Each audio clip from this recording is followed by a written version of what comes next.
Kicillof hoy. No. Vamos a hablar de los cambios de Kicillof para aprobar esta reforma que sigue ahí parada y que, bueno, se van a ver algunos cambios más todavía. Contame cuáles son los puntos que están en discusión. Bueno, recién hablaba un poco el diputado Lipodeschi. Acá lo que hay que entender es que el grueso de la discusión se trazó desde el punto de vista de que Juntos por el Cambio, objetó que el porcentaje de incremento del 75% alcanzara a tantos contribuyentes. De hecho, la habíamos escuchado a Patricia Bullrich, una de las referentes de este sector político, que se intrometió en esta discusión y, por supuesto, llevó adelante un poco la organización de la oposición y dijo: si la inflación proyectada es del 55%, y digo proyectada porque lamentablemente el año cerró, pero en la estadística del INDEC falta todavía para que se dé a conocer el dato de inflación de diciembre. Si fue 55%, ¿por qué vamos a convalidar como oposición un 75% para la mayoría de los contribuyentes? Además de que este gobierno se propone hacer una desaceleración de los precios para llevarla, en el mejor de los casos, a un 40 o menos por ciento este año. Entonces, sobre esto que te estoy contando, sobre este argumento, fue que se insistió en alguna medida que tenía que ver con, por ejemplo, el inmobiliario urbano. En un principio, un tercio, prácticamente, de los contribuyentes estaban afuera del impuestazo. El resto iba a tener aumentos siderales porque iban a ser aumentos de entre el 55 y 75%. ¿Qué te dicen desde la gobernación? Y bueno, pero en valores absolutos, en medido en pesos, no era tanto. Pero para muchas familias es un esfuerzo. Entonces lo que se acordó fue que la suba del 75%, que es el escalafón más alto de aplicación o de incremento de este impuesto, que antes iba a alcanzar a 2.600.000 partidas, se achicó ese universo para que pese solo sobre los hombros de 1.400.000 partidas. Es decir, prácticamente la mitad, ¿no? De lo que se planteaba. Ahora bien, ¿ese es el único cambio? No, hay más. Vamos un poquito más adelante con las placas y te voy contando. Bueno, ¿qué pasaba también? Claro, Santi, muchos jubilados decían: yo tengo una casa que es herencia de mi familia, estoy con la mínima, vivo ajustado, llego a fin de mes como puedo. Y voy a ligar un aumento del 75, claro, del 50%. Porque la evaluación fiscal del hogar en el que estoy es de X cantidad, entonces me llega a 55, 75%. No puedo afrontarlo. Entonces se incluye este concepto, que es que el jubilado de la mínima, que la mínima, recordemos, está por detrás de los 15.000 pesos, y aquellos que son beneficiarios de la asignación universal por hijo, más otras asociaciones civiles, por ejemplo los clubes, bueno, no van a estar dentro de lo que es el corral del impuesto al inmobiliario. Bueno, reducción de ingresos brutos. Recién lo decía muy bien Lipodeschi. Acá hubo una discusión sobre cada uno de los segmentos que están alcanzados por ingresos brutos. ¿Te acordás que ingresos brutos, habíamos dicho, se va, es un impuesto que se va? No se va nada. Bueno, volvió el pacto fiscal.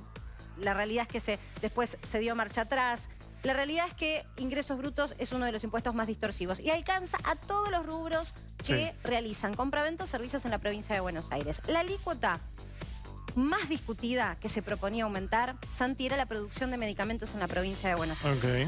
La fabricación de estos medicamentos en realidad impacta a toda la sociedad, no solo a los bonaerenses, porque lo que se fabrica en Buenos Aires se consume fuera de Buenos Aires también. Sí, implica una suba en el precio del medicamento directa. En el caso de la suba que se proponía era una alícuota que iba del 1,5% del marco actual al 3,5%. Es decir, que te acordás cuando con Juan Meiriño mostrábamos el impacto fiscal del precio final, cuánto pesa en tu bolsillo, cuántos pesos se van cada vez que compras algo en impuestos, más o menos dependiendo del medicamento alcanza más del 33%. Cuando vos proyectabas te daba que se duplicaba el peso impositivo con la propuesta de ellos.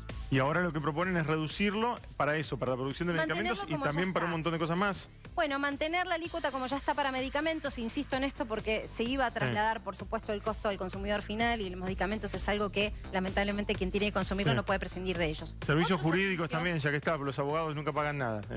No, pero no es que no pagan. A ver, lo que se propuso es atenuar la suba que se había inicialmente escrito en este proyecto de ley. Entonces se reducen alícuotas en algunos conceptos. Por ejemplo, la venta de comercios minoristas, de almacén, la producción de alimentos, kioscos. Se había propuesto un aumento en esas alícuotas.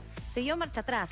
No es que no va a subir, va a subir, pero más reducido. El tema es que más reducido porque lo vemos, lo comprobamos, estamos en recesión, hay caída en consumo. Era asfixiar aún más a un público que además quiere aportar. Lo pones acorralado contra la pared, en decidir cómo salir adelante. Y después siguen con los beneficios para pymes. Sí, por lo menos para las pymes agropecuarias. Estos beneficios impositivos que persisten en el actual modelo, la realidad es que hay un sector del campo que no la está pasando bien, que tuvo sequías, que no tiene el rinde productivo que esperaba en la provincia de Buenos Aires, y por eso es que se pidió eso. Que te quiero decir, gran paréntesis, muchos del sector del campo decían, es injusto, por más de que se haya achicado el universo también de contribuyentes del campo, de campos, valga la redundancia, que van a pagar el 75%, es injusto solo mirarlo por la cantidad de metros o de hectáreas que tiene un campo. ¿Por qué? Porque vos podés tener un campo muy grande cuya tierra sufrió los efectos del clima, de la sequía y demás, y no tener una buena producción. Sí, no, claro. Estar en una situación en la que no estás en condiciones de afrontar un aumento. Tener un hectárea Bueno, ese era el planteo que no se tuvo en cuenta demasiado.